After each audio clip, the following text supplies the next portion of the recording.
अमित महतो जी का कहना था कि अगर क्षेत्रीय नेता, क्षेत्रीय अगर पार्टी सरकार में आएगी तो हमारे क्षेत्र के विकास और उसकी उन्नति के लिए जरूर सोचेगी। धनबाद हो, बोकारो हो, रांची हो, पलामू हो, जैसे बड़े बड़े शहरों में बड़े बड़े अगर विभाग में देखा जाए तो हमेशा बाहरी लोगों का वर्चस्व रहा है। झारखंड मुक्ति मोर्चा के पूर्व विधायक अमित महतो जी ने एक महीना पहले ही सरकार को एक ऑर्डर दे चुकी थी, या कहें तो वार्निंग दे चुकी थी कि अगर 1932 का खतियान लागू नहीं हुआ तो मैं जेएमएम से इस्तीफा दे दूंगा। आखिर जेएमएम से वो उनका हटने का वजह क्या थी, ये भी थोड़ा सा जानने की कोशिश करते हैं। दरअसल बात यह है कि जहाँ झारखंड में लगभग 17-18 सालों से बीजेपी राजसू शासन की है, जो कि झारखंड एक मूल रूप से क्षेत्रीय भाषा को अहमियत ना देते हुआ वह सरकार चलाई है। और जब तक बीजेपी और ये आशू, कांग्रेस ऐसे जितने भी पार्टियां रही झारखंड में, वह झारखंड के निजी हक और अधिकार की लड़ाई कभी लड़े नहीं। वे हमेशा दूसरे मसलों में विचार करते रहे और यहाँ के जनमानस की स्थितियों को सुधारने की कभी उन लोगों ने कोशिश नहीं की।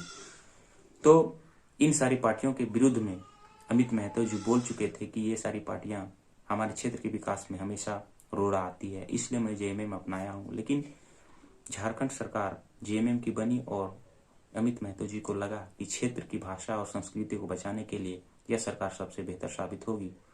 लेकिन ऐसा तो हुआ नहीं, क्योंकि जेएमएम सरकार अकेले दम पर बना नहीं पाई, उसमें कांग्रेस के भी कुछ विधायक शामिल रहे, जिससे उन लोगों की बात और उनकी मंत्री से सहभागिता अगर होगी तभी सरकार कुछ कानून पास कर पाती।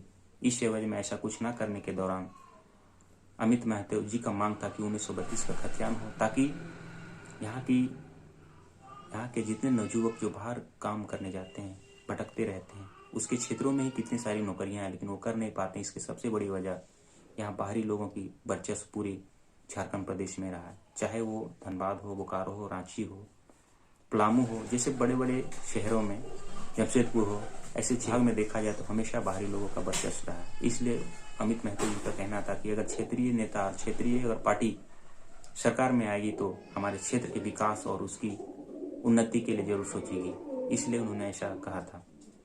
खैर, झारखंड की हेमंत सरकार, अब उस पर फैसला है कि वो क्या करेगी।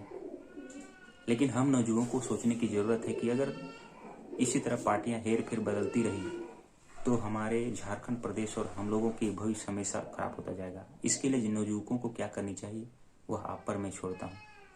लेकिन अगर कोई नई पार्टी का निर्माण होता है तो शायद नए लड़के उसमें आएंगे। और दोस्तों, जैसे ही यह आंदोलन जयराम महतो, आकाश तीर्थनाथ और ऐसे कई नवयुवक आए, जो नए नए चेहरे आए और इस झारखंड को इतिहास और उनकी शिक्षा व्यवस्था को जानकर ही उन लोगों ने आंदोलन को चलाया और बहुत आगे तक ले गए। उसी तरह सारे नौजुवानों को आगे आने की जरूरत है और झारखंड की माटी और उसी सभ्यता और संस्कृति को बचाने के लिए अमित महतो, जयराम महतो, तीर्थनाथ, आकाश ऐसे लोगों का सहयोग और सब पार्टी को भूलकर अपनी क्षेत्र की पार्टी के लिए अहमियत दें और उसकी पार्टी को बढ़ावा दें, ताकि क्षेत्र का विकास हो सके।